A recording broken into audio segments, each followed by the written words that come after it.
Hello my all dear students, आज के इस ऑनलाइन वीडियो लेक्चर में आप लोगों का बहुत बहुत स्वागत है। डियर स्टूडेंट्स, आज के इस ऑनलाइन वीडियो लेक्चर में हम आपका very most important topic types of forces discuss करने वाले हैं यहाँ पर। डियर स्टूडेंट्स, साथ ही साथ हम आपको ये बता देना चाहते हैं कि ये जो है आपका नया चैप्टर है। इसके पहले हम प्रोजेक्टाइल मोशन डिस्कस कर रहे थे। प्रोजेक्टाइल मोशन के बाद इसमें हमारा नेक्स्ट चैप्टर है लॉज ऑफ मोशन। ठीक है dear students, laws of motion में आप लोग जो है बहुत ही इम्पॉर्टेंट कॉन्सेप्ट्स सीखोगे और न्यूमेरिकल्स सॉल्व करना सीखोगे इस चैप्टर में। डियर स्टूडेंट्स, सबसे पहले जो है आइए हम आज जो है टाइप्स ऑफ फोर्सेस डिस्कस करते हैं। फोर्सेस बेसिकली मैकेनिक्स में कितने टाइप के होते हैं। ठीक है, तो डियर स्टूडेंट्स, फोर्सेस जो होते हैं यहाँ पर आज का हमारा जो टॉपिक है टाइप्स ऑफ फोर्सेस।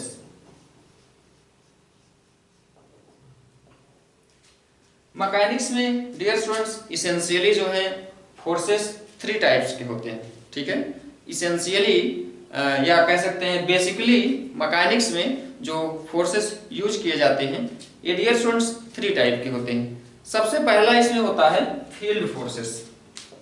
सबसे पहला जो होता है हमारा field forces. Dear students, field forces जो होता है जैसे कि किसी फील्ड में कोई चार्ज मूव करता है तो उस पर एक फोर्स लगता है ना। या जैसे कि आप लोग अभी इसके पहले जो है न्यूटन्स ग्रेविटेशनल लॉ पढ़े हैं। डियर स्टूडेंट्स, इसमें हमने आपको बताया होगा या इसके पहले के क्लासेस में आप लोग मेनी टाइम्स जैसे क्लास 9th में या क्लास 11th में भी क्लास 10th में भी डिस्कस किए होंगे। कोई एक ऑब्जेक्ट किसी दूसरी ऑब्जेक्ट पर एक अट्रैक्शन फोर्स लगाता है, अट्रैक्टिव फोर्स लगाता है, या कोई चार्ज जो है किसी दूसरे चार्ज पर एक अट्रैक्टिव फोर्स लगाता है। डियर स्टूडेंट्स, यहाँ पर ये मस्ट नहीं है कि दो बॉडीज जो हैं एक दूसरे के कांटेक्ट में आए। ठीक है डियर स्टूडेंट्स, जैसे दो मास हों हमारे पास और यहाँ पर हम आपको बताते हैं कि ये दोनों ही मास जो है एक दूसरे पर अट्रैक्टिव फोर्स लगाते हैं। ठीक है, न्यूटन्स लॉ ऑफ ग्रेविटेशन में हम आपको बताते हैं कि दो स्मॉल मासेस या एक हैवी मासेस एक स्मॉल मासेस मतलब दो मासेस हों तो ये दोनों एक दूसरे ऑब्जेक्ट पर एक दूसरे के मासेस पर जो है फोर्स एक्सर्ट करते हैं। ठीक है dear students, one mass another mass पर फोर्स एक्सर्ट करता है, वन बॉडी अनदर बॉडी पर फोर्स एक्सर्ट करती है। इसको हम न्यूटन्स लॉ ऑफ ग्रेविटेशन में सीख चुके हैं। तो डियर स्टूडेंट्स, ये फोर्स जो होता है ड्यू टू ग्रेविटेशनल फील्ड होता है। ठीक है, जी हाँ, ग्रेविटेशनल फील्ड या कह सकते हो कि चार्ज की बात अगर करें हम सेम सिचुएशन अगर हम चार्ज के लिए देखें तो डियर स्टूडेंट्स दो चार्जेस में भी फोर्स लगते हैं। इसमें कोई ये मस्ट कंडीशन नहीं है कि दो ऑब्जेक्ट या दो मास जो है एक दूसरे के कांटेक्ट में आए। ठीक है, जैसे डियर स्टूडेंट्स ये हमारे पास कोई पहला मास है जिसका मास हमने M1 सपोज कर लिया, कोई हमारे पास ब्लॉक है या कोई बॉडी है। ठीक है, और ये हमारे पास कोई दो दूसरी बॉडी है जिसका मास हमने M2 सपोज कर लिया। तो M1 M2 पर जो फोर्स एक्सर्ट करेगा या M2 M1 पर जो फोर्स एक्सर्ट करेगा या डियर स्टूडेंट्स ये जो फोर्स होगा यहाँ पर इसको हम फील्ड फोर्सेस कहते हैं। ठीक है, तो डियर स्टूडेंट्स फील्ड के कारण भी कुछ फोर्सेस एक दूसरे पर एक्सर्ट होते हैं। तो इसमें हम जैसे चार्ज की केस में डिस्कस करें तो एक चार्ज दूसरे चार्ज पर फोर्स एक्सर्ट करता है, दूसरा चार्ज पहले चार्ज पर सेम ऑर्डर में फोर्स एक्सर्ट करता है। यहाँ पर डियर स्टूडेंट्स ये कोई मस्ट कंडीशन नहीं है कि ये जो पहली ऑब्जेक्ट है और ये जो दूसरी ऑब्जेक्ट है ये एक दूसरे के कांटेक्ट में आए, एक दूसरे के कांटेक्ट में हों तभी फोर्स एक्सर्ट होगा, ऐसी कोई केस नहीं। ठीक है डियर स्टूडेंट्स, दो अलग अलग मासेस जो है एक दूसरे पर फोर्स एक्सर्ट करते हैं तो यहाँ पर कुछ इस टाइप के फोर्सेस को हम फील्ड फोर्सेस बोलते हैं। ठीक है डियर स्टूडेंट्स, फील्ड फोर्सेस के एग्जांपल्स आप कह सकते हो, जैसे आपका एग्जांपल्स हो गया ग्रेविटेशनल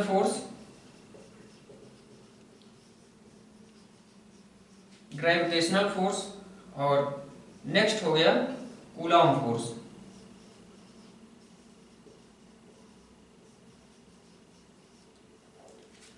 तो ग्रेविटेशनल फोर्स और कूलॉम फोर्स ये दोनों आपके फील्ड फोर्स के एग्जांपल हो गए। तो फील्ड फोर्स आई होप आपको क्लियर हो गया होगा। डियर स्टूडेंट्स, नेक्स्ट टाइप का फोर्स होता है, नेक्स्ट टाइप का फोर्स हमारा होता है इसमें कांटेक्ट फोर्स। ठीक है, इसमें डियर स्टूडेंट्स जैसा कि नाम से ही आपको क्लियर है, कांटेक्ट फोर्स जो है इसमें आपका दोनों बॉडी एक दूसरे के कांटेक्ट में होंगी। ठीक है, जैसे कांटेक्ट फोर्स में, जैसे हम डियर स्टूडेंट्स यहाँ पर सपोज कर लें, कांटेक्ट फोर्स डियर स्टूडेंट्स आपका दो टाइप का होता है। ठीक है, कांटेक्ट फोर्स आपका दो टाइप का होता है। सबसे पहला जो होता है वो रिएक्शन होता है, इसको नॉर्मल फोर्स बोलते हैं, एक्शन रिएक्शन, या इसको हम नॉर्मल फोर्स बोलेंगे, नॉर्मल फोर्स। और जो दूसरा होता है कांटेक्ट फोर्स में, जो दूसरा टाइप का हमारा फोर्स होता है, इसको हम फ्रिक्शन फोर्स बोलते हैं, फ्रिक्शन फोर्स। डियर स्टूडेंट्स, ये आपके नॉर्मल फोर्स या फ्रिक्शन फोर्स दोनों ही जब कोई दो बॉडी एक दूसरे के कांटेक्ट में होती हैं तब एक्ट करते हैं। ठीक है, तो पहला जो फील्ड फोर्स था ये हमारा, हमने जैसे कि अभी आपको बताया, जैसे ग्रेविटेशनल फोर्स हो गया, कूलॉम फोर्स हो गया। ठीक है, ये दोनों ही डियर स्टूडेंट्स बॉडी एक दूसरे के कांटेक्ट में नहीं होती हैं तब भी ये फोर्स एक्ट होते हैं। ठीक है, डियर स्टूडेंट्स आपका जो सेकंड है नॉर्मल फोर्स या फ्रिक्शन फोर्स, या डियर स्टूडेंट्स इसको हम कांटेक्ट फोर्स बोलते हैं। इसमें जब एक बॉडी किसी दूसरी बॉडी के कांटेक्ट में होती है तब आपके ये दोनों फोर्स एक्ट होते हैं। ठीक है, तो आइए हम पहले नॉर्मल फोर्स सीखते हैं। नॉर्मल फोर्स क्या है? ठीक है डियर स्टूडेंट्स, जैसे सपोज कर लिया अगर हमारे पास ये कोई दो ब्लॉक है, एक ब्लॉक ये हो गया और ये कोई दूसरा ब्लॉक है। ये पहले ब्लॉक के ऊपर कोई दूसरा ब्लॉक जो है, ब्लॉक ए हम इसको सपोज कर लेते हैं, ब्लॉक बी हम इसको सपोज कर लेते हैं। सपोज कर लेते हैं कि ब्लॉक ए ब्लॉक बी के ऊपर रखा है। ठीक है, इस टाइप से। इसमें डियर स्टूडेंट्स ये हमारा ग्राउंड हो गया। ठीक है, अब हम सपोज कर लेते हैं कि हम ब्लॉक ए पर कुछ इस डायरेक्शन में फोर्स लगा रहे हैं। ठीक है, और ब्लॉक बी पर इस डायरेक्शन में फोर्स लगा रहे हैं। मतलब यहां पर हम सपोज कर लेते हैं कि ब्लॉक ए इस डायरेक्शन में मूव कर रहा है, ब्लॉक बी हमारा इस डायरेक्शन में मूव कर रहा है, या डियर स्टूडेंट्स मूव नहीं कर रहा है, ये दोनों रेस्ट में रखे हैं। यहां पर सबसे पहली केस ध्यान से समझेंगे। जैसे यहां पर ब्लॉक ए ब्लॉक बी एक दूसरे के ऊपर रखा हुआ है। ब्लॉक ए पर डियर स्टूडेंट्स यहां से बाय ब्लॉक बी एक फोर्स एक्सर्ट हो रहा है। ठीक है, ध्यान से देखेंगे। यहां पर अगर हम सपोज कर लें कि ये जो ब्लॉक ए है और ये जो ब्लॉक बी है, ब्लॉक ए और ब्लॉक बी का ये जो कॉमन सरफेस है, कॉमन सरफेस मतलब डियर स्टूडेंट्स ये जो कॉन्टेक्चुअल सरफेस है, इसका जो सरफेस, इसके जो सरफेस को इसके जो कांटेक्ट में है, ये सरफेस पर डियर स्टूडेंट्स अगर ये सरफेस जो है फ्रिक्शन लेस है, अगर ये बॉडी, इस बॉडी का जो लोअर सरफेस है और इस बॉडी का जो अपर सरफेस है, ये अगर फ्रिक्शन लेस है, ठीक है, तो यहाँ पर डियर स्टूडेंट्स केवल और केवल एक ही फोर्स एक्ट करेगा, जो कि ये जो आपका कांटेक्ट है, जो यहाँ पर इन दोनों का जो कॉमन सरफेस है जो कि कांटेक्ट में है इन दोनों बॉडी के, बॉडी ए और बॉडी बी के, उसके परपेंडिकुलर एक फोर्स लगता है जिसको हम बोलते हैं नॉर्मल रिएक्शन फोर्स, या ऑर्डिनरी इसको हम नॉर्मल फोर्स भी कह सकते हैं। ठीक है डियर स्टूडेंट्स, यहाँ पर ये जो नॉर्मल फोर्स होता है, एक्चुअली में नॉर्मल फोर्स ये एक्शन रिएक्शन फोर्स होता है। ठीक है, नॉर्मल फोर्स आपका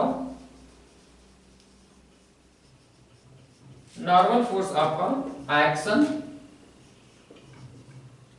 एक्शन रिएक्शन फोर्स होता है। ठीक है डियर स्टूडेंट्स, एक्शन रिएक्शन का मतलब यहां पर equal and opposite forces work करते हैं इन दो बॉडीज पर। ठीक है, जैसे जैसे यहां पर अगर ये दोनों बॉडी के बीच में जो कॉमन सरफेस है, जो ये कॉमन सरफेस है जो इसके कांटेक्ट में है एक दूसरे के, अगर वो dear students frictionless surface है, यहाँ पर फ्रिक्शन जीरो अगर हम सपोज कर रहे हैं, तो यहाँ पर बॉडी ए पर बाई बॉडी बी एक नॉर्मल फोर्स लगेगा इस सरफेस से। ठीक है, इस कांटेक्ट सरफेस या कॉमन सरफेस जो है, इस कॉमन सरफेस से परपेंडिकुलर यहाँ पर एक फोर्स लगेगा, और उतना ही फोर्स, जो फोर्स यहाँ अगर हम N1 सपोज कर लेते हैं, अगर हम सपोज कर लेते हैं कि बॉडी ए पर ऊपर की ओर N1 फोर्स लग रहा है, तो बॉडी बी पर by body A N1 force ही लगेगा, मतलब लेकिन इसका डायरेक्शन जो होगा वो अपोजिट होगा। ठीक है dear students, by body B यहाँ से सेम N1 फोर्स ही लगेगा, लेकिन इसका डायरेक्शन जो होगा वो अपोजिट होगा। ठीक है, तो डियर स्टूडेंट्स यहाँ पर equal and opposite forces work करते हैं इन दोनों के कॉमन सरफेस पर। ठीक है, तो यहां से आई होप आपको क्लियर हो गया होगा। लेकिन डियर स्टूडेंट्स यहाँ पर कंडीशन आपको याद होनी चाहिए। कंडीशन क्या है? कंडीशन ये है कि ये जो कॉमन सरफेस है, जो पहली बॉडी और दूसरी बॉडी के बीच में जो कॉमन सरफेस है, अगर वो फ्रिक्शन लेस है तब। ठीक है, अगर ये सरफेस फ्रिक्शन लेस है या बॉडी ए बॉडी बी पर मूव कर रही हो या रेस्ट में हो, तो यहाँ पर dear students by body B body A पर एक नॉर्मल फोर्स एक्ट करती है। ठीक है, एक्सर्ट करती है, और बॉडी ए भी बॉडी बी पर अपोजिट ऑर्डर में एक reaction force, normal reaction force exert करती है। ठीक है, तो यहाँ पर जो मैग्नीट्यूड होता है डियर स्टूडेंट्स, यहाँ पर नॉर्मल फोर्सेस का वह सेम होता है। ठीक है, तो ये आपको क्लियर हो गया होगा नॉर्मल फोर्सेस क्या होता है। डियर स्टूडेंट्स, नॉर्मल फोर्स जो होता है, जो आपका कॉमन सरफेस होता है, जैसे मान लो ये ब्लॉक ना होता, ये ऑब्जेक्ट केवल ग्राउंड पर रखी होती, तो यहाँ पर अगर ये सिंगल ब्लॉक होता, ये आपका सिंगल ब्लॉक होता, तो ये जो ग्राउंड का जो सरफेस है और इस ब्लॉक का जो लोअर सरफेस है, इन दोनों के बीच में एक कॉमन सरफेस आएगा। ठीक है, तो यहाँ पर बाय दिस ग्राउंड, इस सरफेस से ये जो कॉमन सरफेस है, जो कांटेक्ट में इन दोनों बॉडीज के या ग्राउंड के और इस ऑब्जेक्ट के, वहां से एक नॉर्मल फोर्स परपेंडिकुलर ऑर्डर में लगता है। ठीक है डियर स्टूडेंट्स, जहां पर कांटेक्ट होता है, जहां पर दो सरफेस का कांटेक्ट होता है या जिसको हम कॉमन सरफेस बोल रहे हैं, उसके परपेंडिकुलर हमेशा ये नॉर्मल फोर्स हमारा वर्क करता है। ठीक है, तो डियर स्टूडेंट्स, सेम ऑर्डर में नॉर्मल फोर्स जो है ग्राउंड पर भी बाय दिस ऑब्जेक्ट भी लगेगा। ठीक है, जिसका डायरेक्शन अपोजिट होगा। तो आपका नॉर्मल फोर्स जो होता है वह इक्वल एंड अपोजिट होता है। ठीक है डियर स्टूडेंट्स, आपका जो नॉर्मल फोर्स होता है वह इक्वल एंड अपोजिट होता है। पहली बॉडी दूसरी बॉडी पर जितना नॉर्मल फोर्स एक्सर्ट करती है, दूसरी बॉडी पहली बॉडी पर भी उतना ही नॉर्मल फोर्स एक्सर्ट करती है। नॉर्मल फोर्स आपका परपेंडिकुलर होता है किसके? जो कॉमन सरफेस होता है। ठीक है, तो ये हो गया आपका नॉर्मल फोर्स। दूसरा होता है डियर स्टूडेंट्स इसमें फ्रिक्शन फोर्स। अगर एक बॉडी किसी दूसरी बॉडी पर स्लाइड कर रही है या मूव कर रही है, अगर यहाँ पर किसी रफ सरफेस पर मूव कर रही है, जैसे दूसरी बॉडी का जो सरफेस है वो रफ है, स्मूथ नहीं है, अगर फ्रिक्शन प्रेजेंट है, ठीक है, अगर फ्रिक्शन प्रेजेंट है, तो यहाँ पर जो फ्रिक्शनल फोर्स होगा डियर स्टूडेंट्स, वह जो है एक दूसरे के अपोजिट लगेगा। अपोजिट किसके? मोशन के। ठीक है, फ्रिक्शनल फोर्स हमेशा मोशन के अपोजिट लगता है। ठीक है, जैसे आपका बॉडी ए है यहाँ पर, तो बॉडी ए अगर इस डायरेक्शन में मूव कर रही है, तो इस पे जो फ्रिक्शन फोर्स होगा वो डियर स्टूडेंट्स इस डायरेक्शन में लगेगा। ठीक है, और अगर बॉडी बी या बॉडी ए अगर इस डायरेक्शन में मूव करती होती, तो इस पे जो फ्रिक्शन फोर्स लगता वो इस डायरेक्शन में लगता। ठीक है, तो डियर स्टूडेंट्स यहाँ पर फ्रिक्शन फोर्स, ये बॉडी इस डायरेक्शन में मूव कर रही है तो इधर लगेगा, और अगर यह बॉडी इस डायरेक्शन में अगर मूव कर रही है तो यह बॉडी इस डायरेक्शन में अगर मूव कर रही है तो यहाँ पर फ्रिक्शन फोर्स इस डायरेक्शन में लगेगा। इसको डियर स्टूडेंट्स आइए हम सेपरेटली जो है देखते हैं, इससे हमारा कॉन्सेप्ट और भी क्लियर होगा। ठीक है, तो फ्रिक्शन फोर्स यहाँ पर देखने के लिए आइए हम इसका हम फिगर फिर से ड्रा करते हैं। इसमें हमारे पास बॉडी ए है, ये हो गया बॉडी ए। ठीक है, बॉडी ए हम सपोज कर ले रहे हैं इस डायरेक्शन में मूव कर रही है। ठीक है, तो इस पर जो फ्रिक्शन फोर्स लगेगा वह किस डायरेक्शन में लगेगा, जहां पर डियर स्टूडेंट्स इन दोनों का कॉमन सरफेस है, जो कॉमन सरफेस है उस कॉमन सरफेस के अपोजिट डायरेक्शन में। ठीक है, इस कॉमन सरफेस पर इसके मोशन के अपोजिट डायरेक्शन में फ्रिक्शनल फोर्स F लगेगा। ठीक है डियर स्टूडेंट्स, ऐसे ही अगर हम बात करें पार्टिकल B की, इसको हम सपोज कर ले रहे हैं ये हमारा पार्टिकल B था। ठीक है डियर स्टूडेंट्स, हमने क्या कहा था कि हम सपोज कर रहे हैं पार्टिकल A हमारा इस डायरेक्शन में मूव कर रहा है और पार्टिकल B हमारा इस डायरेक्शन में मूव कर रहा है। ठीक है, अगर आपका पार्टिकल B इस डायरेक्शन में मूव कर रहा है तो इसमें जो फ्रिक्शनल फोर्स लगेगा वह इसके अपोजिट इस डायरेक्शन में लगेगा।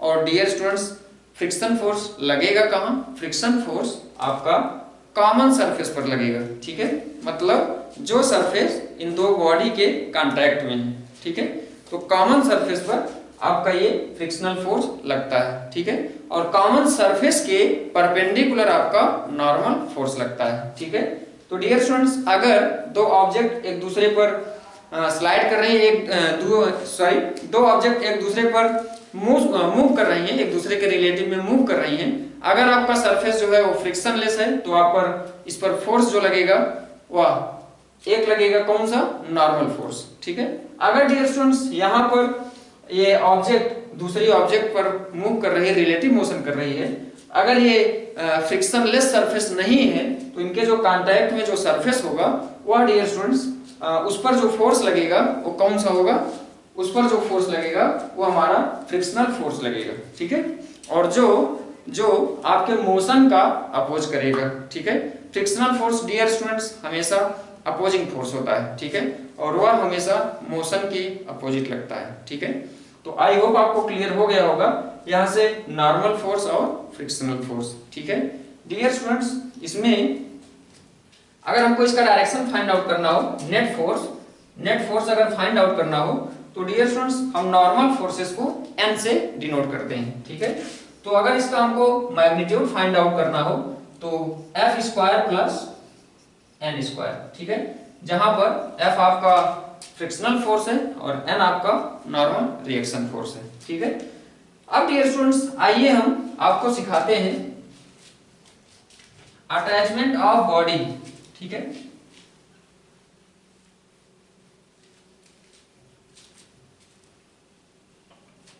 Attachment of body.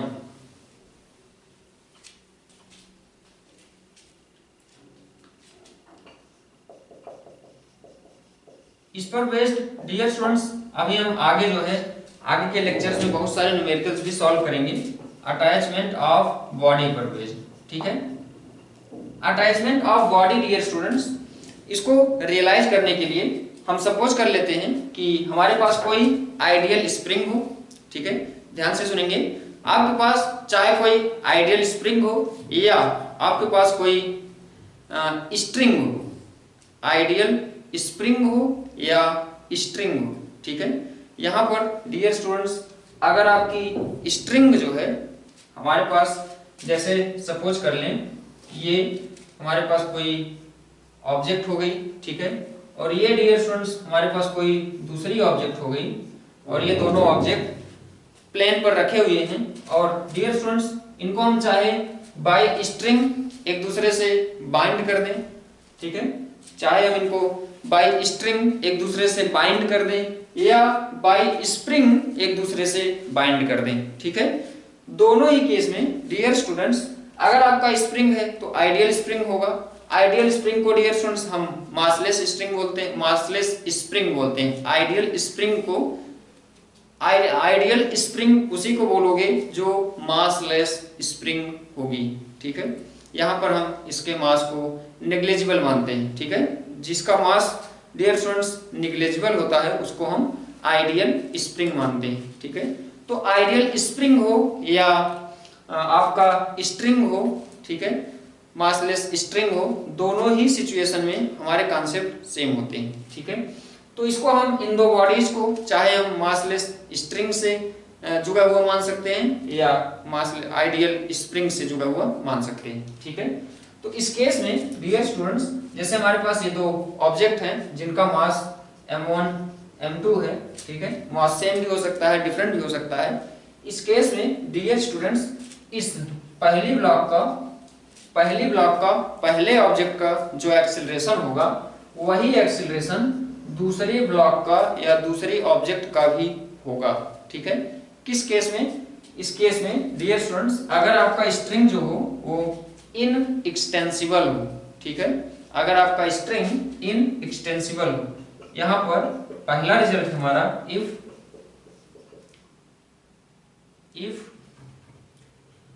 To or more than 2 body attached to massless string या in extensible string to in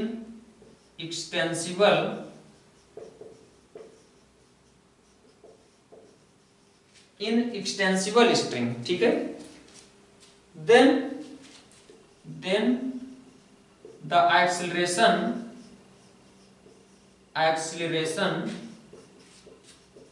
will be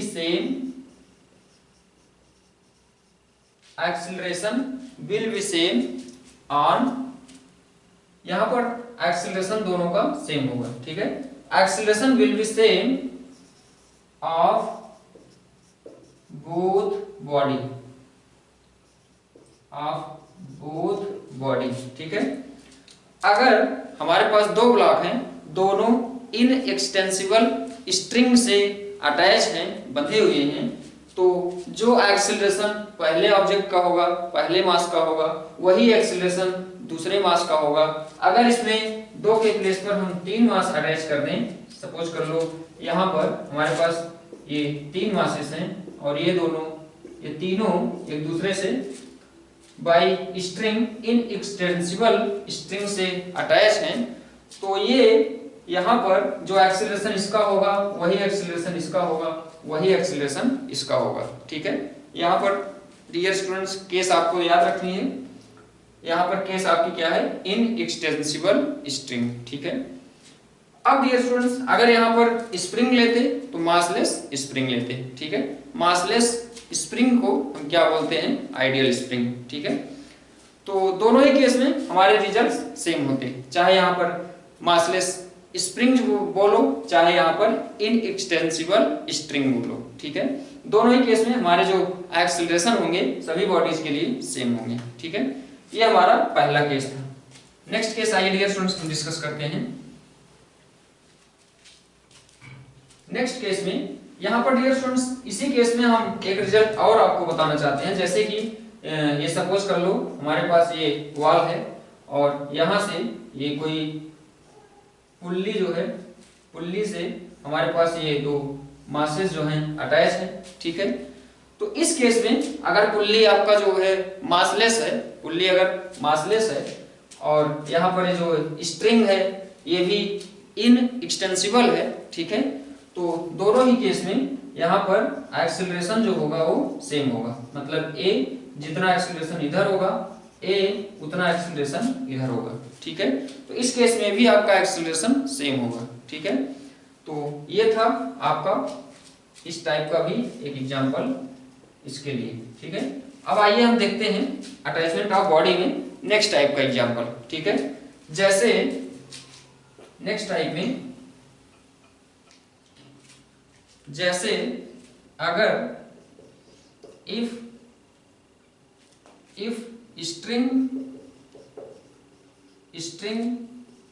and pulley, if string and pulley both are pulley जो है, sorry string जो है आपकी inextensible हो, if string is, यहां पर string के आगे इनएक्सटेंसिबल भी ऐड कर लोगे, ठीक है, इनएक्सटेंसिबल हो एंड पुल्ली जो है आपका मासलेस हो, पुल्ली मासलेस हो। दोनों ही केस में आपका पुल्ली मासलेस हो और स्ट्रिंग जो हो इनएक्सटेंसिबल हो, देन द टेंशन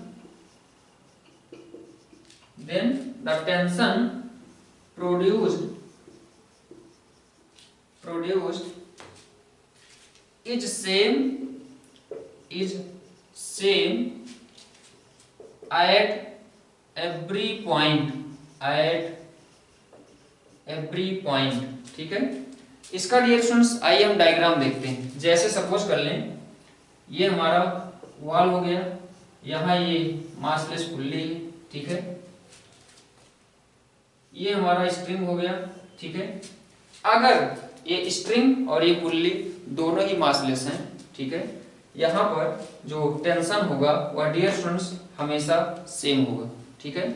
जैसे यहाँ पर हम सपोज कर लें ये कोई मास है और यहाँ पर कोई दूसरा मास है, इस टाइप से, ठीक है। तो यहाँ पर जो टेंशन होगा वह एवरी पॉइंट पर सेम होगा, ठीक है। यहाँ पर हम चाहे जितने ऑब्जेक्ट इसके साथ कंबाइन कर दें, अटैच कर दें, यहाँ पर भी चाहे जितने ऑब्जेक्ट हम इसके साथ अटैच कर दें, हर केस में, एवरी केस में आपका जो टेंशन होगा वो सेम होगा एवरी पॉइंट पर, ठीक है।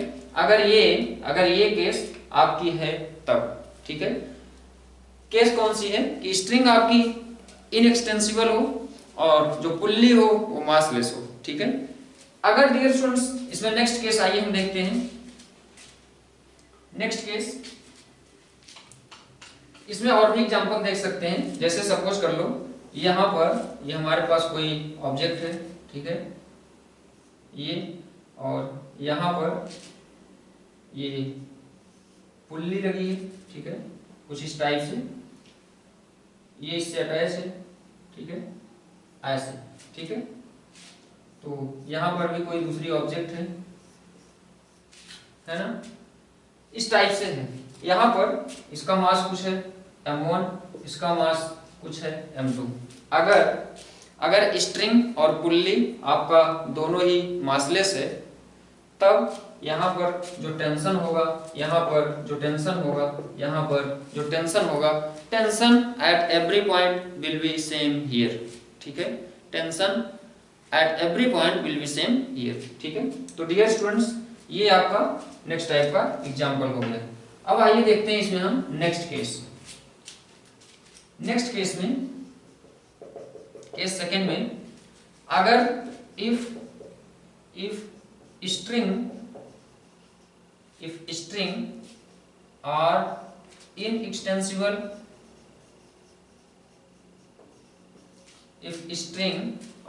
inextensible, and pulley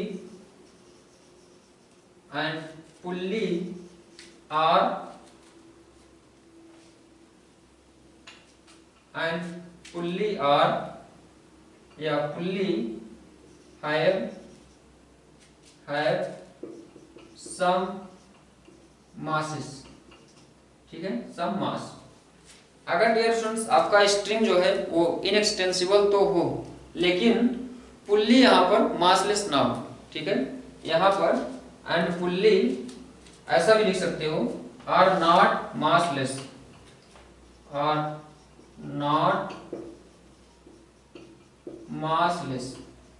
ठीक है। तो यहाँ पर डियर स्टूडेंट्स जो आपका टेंशन होगा, यहाँ पर जो आपका टेंशन होगा कुछ इस टाइप से होगा, देखेंगे। जैसे यहाँ पर हम सपोज कर लेते हैं यहाँ पर हम सपोज कर लेते हैं ये हमारे पास कोई प्लेन है, ठीक है, यहाँ पर ये कोई ऑब्जेक्ट है, ये कोई दूसरी ऑब्जेक्ट है, ये दोनों मासलेस या कह सकते हो इनएक्सटेंसिबल स्ट्रिंग से जुड़े हुए हैं, और यहाँ पर ये हमारी पुल्ली है, ठीक है, ये कुछ ऐसे जो है जुड़े हुए हैं, ठीक है, और यहाँ पर भी ये एक मास एम हो गया, ठीक है।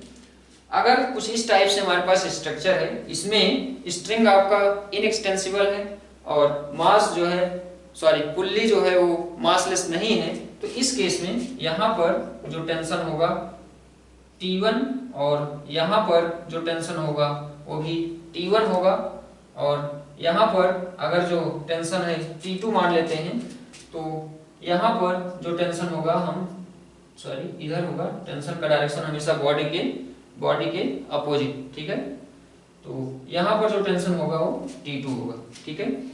तो यहाँ से डियर स्टूडेंट्स, अगर हम दो मास यहाँ पर अगर हम बाइंड कर दें, यहाँ पर ये दो मास अगर हम बाइंड कर दें, तो यहाँ जो टेंशन होगा उसका डायरेक्शन ये होगा, ये भी T2 ही होगा, ठीक है। तो यहाँ पर डियर स्टूडेंट्स इस केस में अगर आपका स्ट्रिंग जो है इनएक्सटेंसिबल है और पुल्ली जो है मासलेस नहीं है, तो इस केस में आपका टेंशन दोनों साइड चेंज हो जाएगा, ठीक है, दोनों साइड चेंज हो जाएगा, लेकिन एक साइड में जहां पर इनका जो अटैचमेंट है कुछ इस टाइप से, वहां पर टेंशन आपका सेम होगा, ठीक है। डियर स्टूडेंट्स, यहाँ पर आपको with the help of example I hope clear हो रहा होगा। अगर नेक्स्ट केस में आइए डियर स्टूडेंट्स, हम इसमें एक केस और देखते हैं कि अगर स्ट्रिंग हमारी इनएक्सटेंसिबल हो और पुल्ली जो हो वो भी मासलेस हो, मतलब नेक्स्ट केस में डियर स्टूडेंट्स, अगर हम सपोज कर लें स्ट्रिंग हमारा, केस नंबर नेक्स्ट देखते हैं, केस थर्ड में आइए देखते हैं, इफ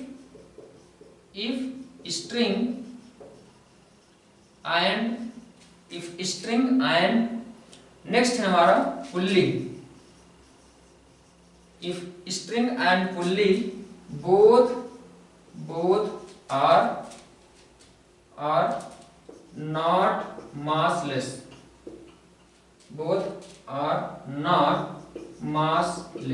ठीक है।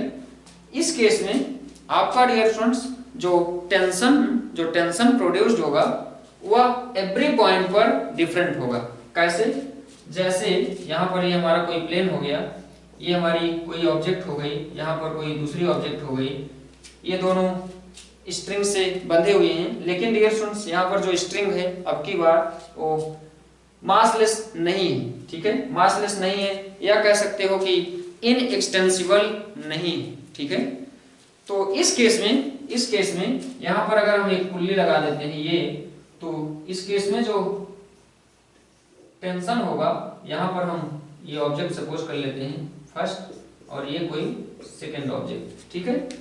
तो इस केस में डियर स्टूडेंट्स यहाँ पर टेंशन डिफरेंट होगा, यहाँ पर टेंशन डिफरेंट होगा, और यहाँ पर टेंशन डिफरेंट होगा T3, और यहाँ पर टेंशन डिफरेंट होगा T4, ठीक है। तो डियर स्टूडेंट्स आई होप आपको सारे केसेस यहाँ पर समझ में आए होंगे अटैचमेंट ऑफ बॉडी के, ठीक है। अटैचमेंट ऑफ बॉडी के बाद डियर स्टूडेंट्स अभी तक हमने आपको थोड़ा सा रिकैप करेंगे, अभी तक हमने आपको दो टाइप के फोर्सेस बता रखे हैं। पहला कौन सा था? पहला जो है फील्ड फोर्स था। दूसरा कौन सा था? दूसरा डियर स्टूडेंट्स कॉन्टैक्ट फोर्स था। कॉन्टैक्ट फोर्स में हमने अटैचमेंट ऑफ बॉडी भी देखा, ठीक है। अब आइए इसमें हम नेक्स्ट टाइप का फोर्स डिस्कस करते हैं, थर्ड टाइप का फोर्स डियर स्टूडेंट्स, इसमें जिसका नाम है हिंज फोर्सेस।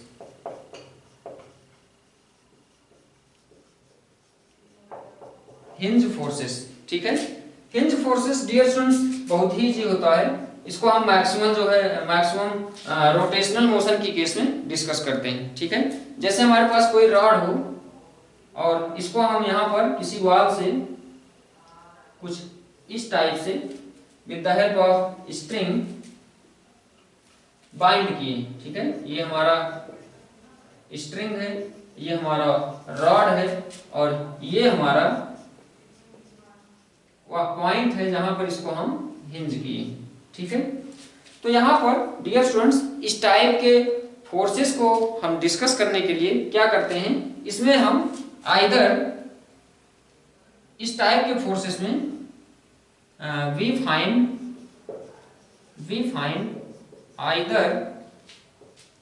आइदर वर्टिकल या हॉरिजॉन्टल और vertical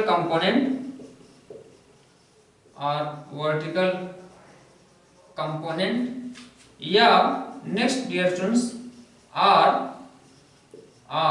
B find the magnitude and direction. ठीक है, तो डियर स्टूडेंट्स हिंज फोर्सेस में हम मैक्सिमम ये कैलकुलेशन करते हैं। ठीक है, तो आई होप डियर स्टूडेंट्स आपको इसमें टाइप ऑफ फोर्सेस मैकेनिक्स में हम क्या डिस्कस करने वाले हैं इंट्रोडक्शन समझ आया होगा।